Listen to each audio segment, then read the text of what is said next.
রাধে রাধে বন্ধুরা, আমি আজ গেছিলাম রথের মেলায় আমাদের মুর্শিদাবাদের নসিপুরের রথযাত্রা।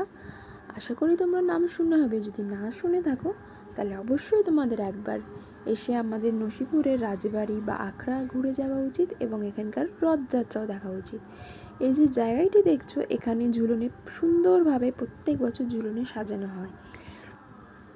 আর এই জায়গাটিতে ছোটোবেলা বাবার মুখে শুনে এসেছি এখানে নাকি যাত্রা হতো, আর বাবারা সেই বিকেল থেকে গিয়ে নাকি জায়গা ধরে বসে থাকতো সেই যাত্রা দেখার জন্য।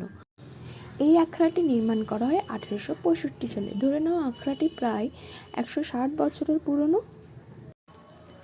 আখড়াটির ভেতরটিতে অনেকগুলি ছোট ছোট রাধা মাধবের মন্দির রয়েছে এবং একটি শিব মন্দিরও রয়েছে। আমরা পৌঁছে দেখি রথগুলোকে বাইরে বার করে সুন্দর করে সাজানো হয়ে গেছে। তোমরা দেখতেই পাচ্ছ কত ভিড় হয়েছে। প্রতি বছরই এরকম ভিড় হয়, তবে এই বছর রথযাত্রা পড়েছিল রবিবার, আর রবিবার থাকায় প্রায় সকলেরই ছুটি, সকলেই বেরিয়ে পড়েছে রথ দেখতে। এখানে দুটি রথ সাজানো হয়েছে, একটি কাঠের আর একটি চাঁদির। এই আখড়ার কিছু দূর গিয়েই রয়েছে রাজবাড়ি।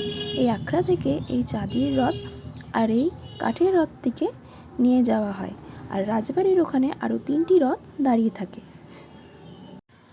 রাজবাড়ি থেকে যে রথগুলি যায় সেখানে রয়েছে 2টি পিতলের রথ এবং একটি কাঠের রথ।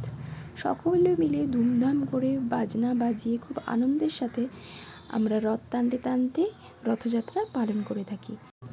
সামনে উল্টো রথ, হাতে কিছুটা সময় নিয়ে চলে আসুন আমাদের ঐতিহাসিক মুর্শিদাবাদে আর দেখে যান আমাদের বহু পুরনো নসিপুর রাজবাড়ির রথযাত্রা।